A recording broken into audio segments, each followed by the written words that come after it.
What's up, guys? This is DizzyPW with MMOHuts, and we're here checking out one of the sweetest trading card games on the market. You might have heard of it. We've covered it in the past, but it's changed quite a bit. We're, of course, talking about Lightmare Studios' Infinity Wars. We have one of the developers here with us to give us a little bit of a rundown on the game, how much it's changed over the last year. Why don't you introduce yourself and tell us about your product? All right. Thanks, man. So my name's Elphie Coyle. I'm the founder and the CEO of Lightmare Studios, and the co-creator of Infinity Wars. So Infinity Wars, for those who don't know, is the world's first fully animated trading card game. And the key thing is here we've taken the whole concepts of trading card games and redesigned them from the ground up, both for digital and taking into account all the evolutions that have happened over the last 20 years in trading cards. And so now you guys, you're on PC, you're on Mac, you're getting into mobile, as well as the Star Trek. Can you tell us a little bit about that partnership? Yeah, so ultra proud of the deal that we've made with CBS for Star Trek, and very thankful that they've trusted us with their brand. And so what we've done is we've got a whole new set of cards that should be still available for pre-order if you're lucky by the time this video airs, and people can basically start getting into the Star Trek universe as well that's coming across into the Infinity Wars multiverse. And so the trading card genre is getting crazy packed as of the last year. What do you guys do? You say you're a mid to hardcore game. What exactly about your game puts you in that area? Absolutely. So we are unashamedly mid to hardcore. So anyone who's into strategy games or very much into trading card games will hopefully love the heck out of this particular title. The game is quite in-depth because of the game mechanics that we have got in the game. There is an elegance still to it. It's not like really hard to pick up and play because we've designed it to be intuitive and use zones and automatic gameplay mechanics that basically mean that the person can just focus on the strategy rather than doing complicated math in their head. And so how does the game play out in terms of the assault modes, the defense modes, all of that? Yeah, absolutely. So one of the key differences that we've got as a game mechanic is we have different zones. So there's an assault zone, a defense zone, a support zone, and a commander zone. So the player can take their characters and place them in any one of the first three zones to either attack with them, defend with them, or keep them a little bit safe.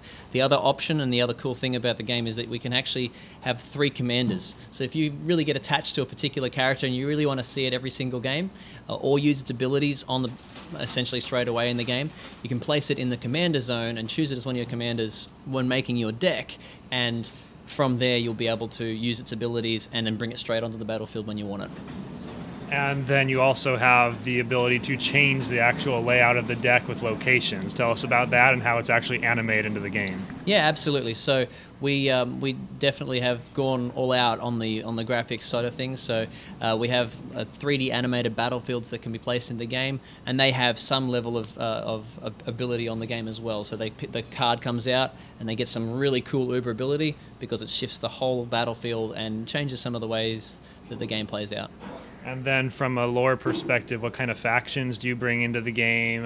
How does Star Trek fit into all of this? Tell us about it. Yeah, absolutely. So we've got quite a diverse and exciting range of factions that we have because the lore is built around this multiverse where essentially this calamity happens and the time splits off into these different parallel universes, and these worlds have turned very, very different. Some of them are like quite nature focused and nothing's actually been changed on the world really from where it was thousands of years ago. Some have gone ultra high tech and have massive robots and spaceships that they can battle with, and some have gone the magic route and have gone really fantasy sort of styling and using these dark magics to take over. So Star Trek really does lend itself quite well to the Infinity Wars multiverse in that we've got this really high tech universe that's focused around diplomacy and politics, and for the Star Trek fans that are out there, we've been us ourselves are fans of this franchise, so we've taken extra special care with the Star Trek Next Generation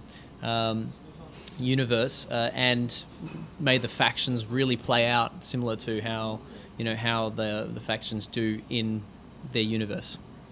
And then let's talk a little bit about the free-to-play business model and the different modes you have available to really give new players a chance to fight on equal playing grounds and show their skill. Sure. So one of the facets we wanted to make sure, because we're just a bunch of indie devs, right? We're an Aussie indie company that had about 8 devs recently, and we sometimes have to spend our lunch money on cards as well, and it's like You know, we wanted to make this game completely accessible to anyone. There wasn't any kind of cost to start up and to get a good collection going. So the player can straight up earn many cards just from playing through all the campaign, undergoing over 120 quests that we can go through and earn, and then the player can get quite a collection on their side and start battling.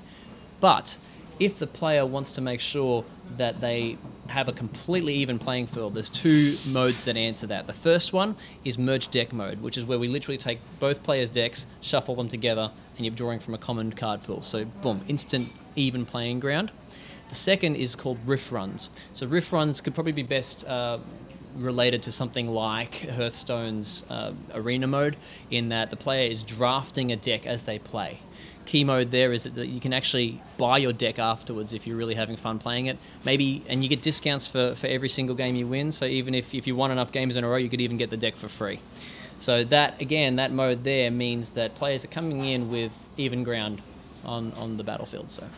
And you guys are now in a Steam Early Access. Can people just hop on there and get into it? It's ready to rock. It's in the later stages of beta. We've ironed a lot of the bugs out. We're looking for more players to be able to test the servers and their ability to hold many concurrent players. So we've had thousands and thousands of players join recently, and we're really welcoming any new players that want to come on board if they've got any kind of focus on a game that requires some level of strategy but still has the depth of an MMO.